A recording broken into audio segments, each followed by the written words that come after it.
यज्ञार्थात् कर्मणोऽन्यत्र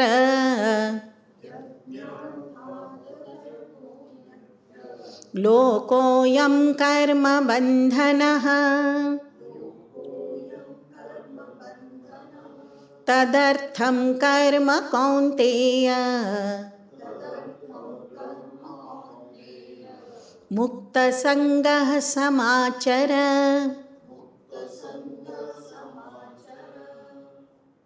So the world is bound by action other than those performed for the sake of sacrifice. Do you, therefore, O son of Kunti, perform action for the sake of sacrifice, free from attachment. Now, for the sake of sacrifice also I will perform, but with attachment, again it will be a bondage. So I must perform without attachment and by sacrificing the doership as well. Otherwise the activity binds me. Ayam lokaha anyatra karma bandhana. Except for yajnarthat karmana. Except for the activities done for the sake of sacrifice, all the other types of activities are binding in this world, are a bondage in this world. Tad artham karma kaunteya mukta sangaha samachara. Therefore, O Kaunteya, perform activities for the sake of sacrifice. This is a very important shloka of the Bhagavad Geeta. One must memorize this. Yajnarthat karmanonyatra lokoyam karma bandhana. Tadartham karma kaunteya mukta sangha samachara. Bhagavan has already told that no being can survive without action, activity. So, activity is inevitable. Now, every activity is a bondage. Because activity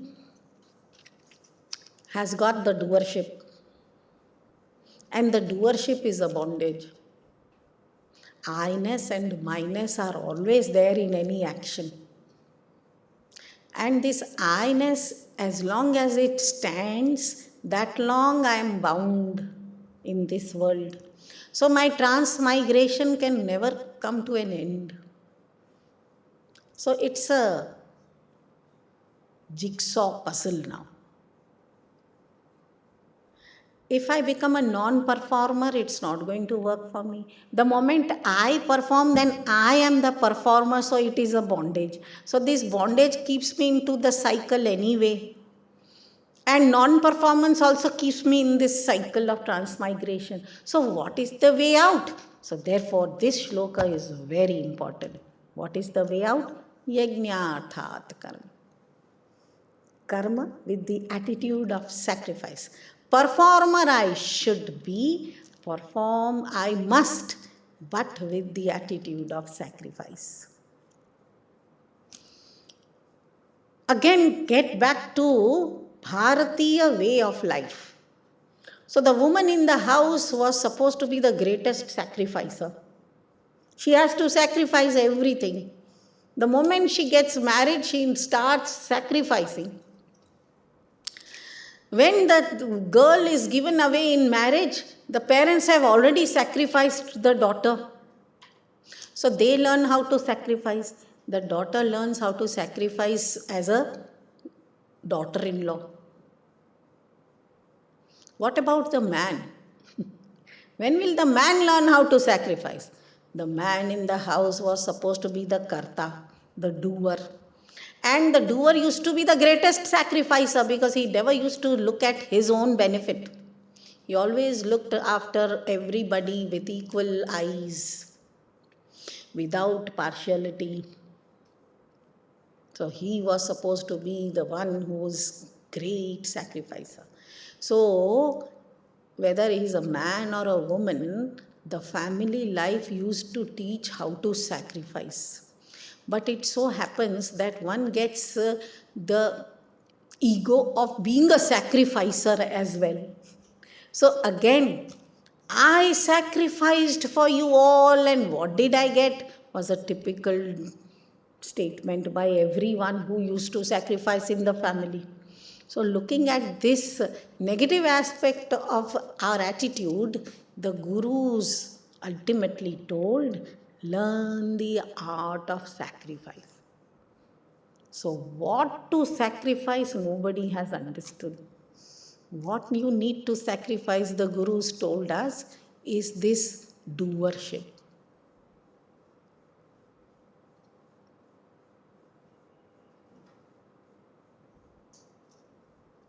Therefore came in the concept of the divine entity called God. Keep the God in the center of your house. Make the God the karta, the doer. He is the Lord of your house. You are all serving Him. So every household has to have the presiding deity of the house. He is the president. And we are all under His shelter. He is the doer. So everybody will have the attitude of sacrificing one's own doership at His feet. So therefore there used to be a Kula Devata who was worshipped by the household. And the divine altar in the household used to be the pivotal force to keep everybody together also. So this was the structure of a Bharatiya household. For whose benefit? For the benefit of the people. So every individual will learn how to sacrifice.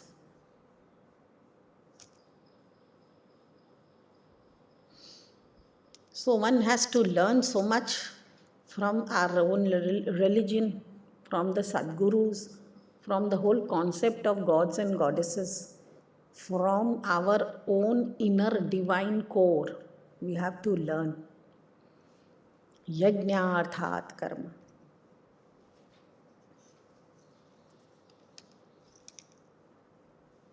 Yajna itself means a sacrifice, where people come together, bringing some objects, kindling a fire, holy fire, and then we put oblations in the fire by chanting some mantras. Every action can become an act of sacrifice. Remembering the same method has to be applied at the subtle level, that whatever I am using as an instrument for my performance is all a collective effort. It is not that I have made everything. It's a collective effort of so many human beings. And now here, putting everything together, an action is being performed for a particular outcome. Again, which will be shared by everybody. Why? Because the contribution is of so many. So it's not my singular contribution that I'm supposed to enjoy everything. So this I-ness and minus can be melted by having a wider vision while performing any small or big act. It can be a household act, it can be an act of my professional career, it can be an act while educating myself or interacting with the rest of the world. And when this attitude widens in this way, definitely all the resources also start contributing positively. in the life of that individual. So the performance only enhances. So that is the thing to be experienced by sacrificing the individuality, by sacrificing the doership.